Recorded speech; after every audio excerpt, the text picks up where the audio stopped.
السلام علیکم اسٹوڈنٹس آج ہم 9th کلاس کا سبق نمبر 4 شاعروں کے لطیفے پڑھ رہے ہیں۔ آج ہم پیج نمبر 23 پہ ہیں، 23 پہ ہیں۔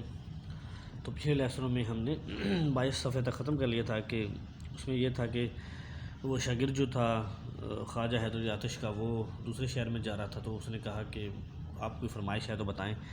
تو خواجہ حیدر علی آتش نے آگے سے فرمایا کہ وہاں کے خدا کو میرا سلام کہہ دینا۔ تو شاگرد جو تھا وہ حیران ہو کر بولا کہ وہاں کا اور یہاں کا خدا کیا جدا ہے، کیا الگ الگ خدا ہیں؟ تو خواجہ صاحب نے کہا جب خدا وہاں یہاں ایک ہے تو پھر ہمیں کیوں چھوڑتے ہو، تو پھر شہر کیوں چھوڑ رہے ہو؟ اگر یہاں بھی وہی خدا ہے اور وہاں بھی وہی خدا ہے تو کیا جو خدا تمہیں وہاں پہ کام دے گا تو یہاں کام نہیں دے گا؟ کیا روزگار یہاں پہ نہیں دے گا؟ جس طرح اس سے وہاں جا کر مانگو گے اسی طرح یہاں مانگ لو، کہ جس طرح وہاں جا کر دوسرے شہر میں جا کر اس سے مانگو گے، روزگار کے متعلق اسے سوال کرو گے تو یہاں مانگ لو، اسی طرح یہاں مانگو۔ تو جو وہاں دے گا، جو وہاں پہ آپ کو جا کے روزگار دے گا، کیا یہاں بھی دے گا؟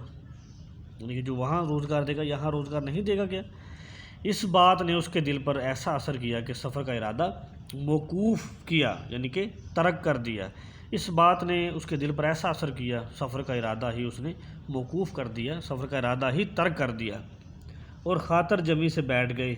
خاطر جمی سے بالکل اطمینان سے، سکون سے، تسلی سے بیٹھ گئے۔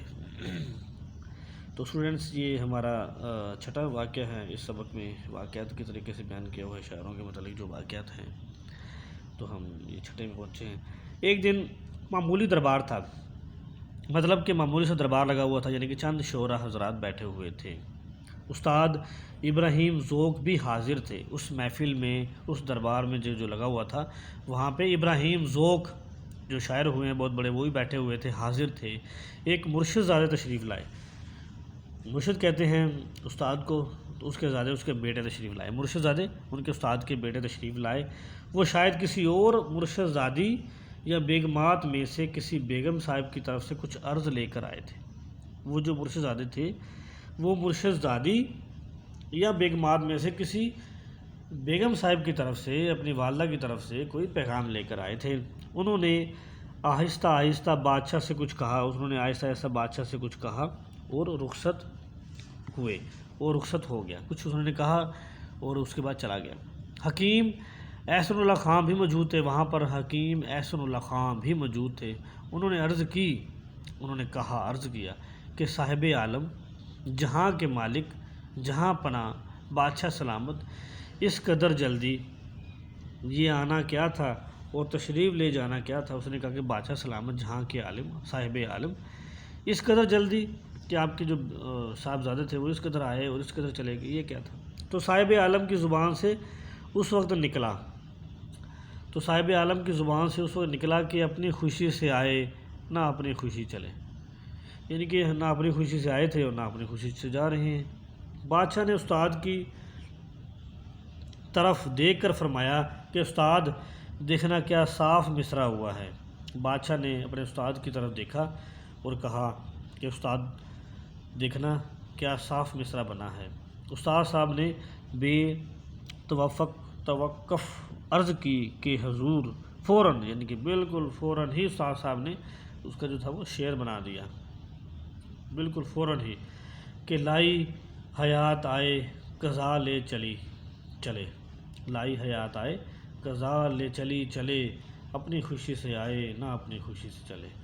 وہ کہتا ہے کہ لائی حیات آئے، کہ جب حیات ہماری زندگی جو ہے وہ ہمیں لے آئی ہے اس دنیا میں تو ہم آگے ہیں، قضا جو موت ہے وہ جب لے کے چلے جائے گی رب کے پاس، اللہ تعالیٰ کے پاس، تو ہم چلے جائیں گے۔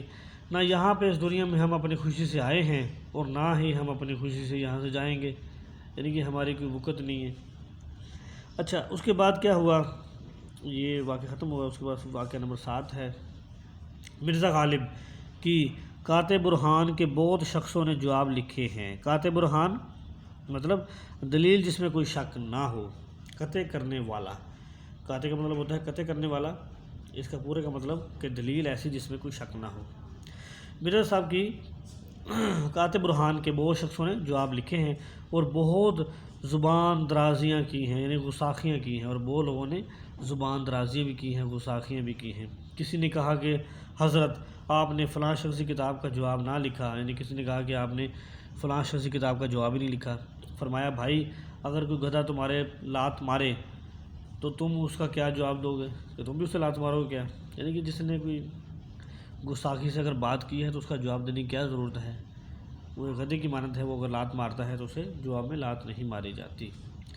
تو اسٹوڈنٹس اس کے ساتھ ہی ہمارا آج کا جو ہے سبق وہ ختم ہوتا ہے۔ نیکسٹ لیسن میں ہم پڑھیں گے، تب تک کے لیے خدا حافظ۔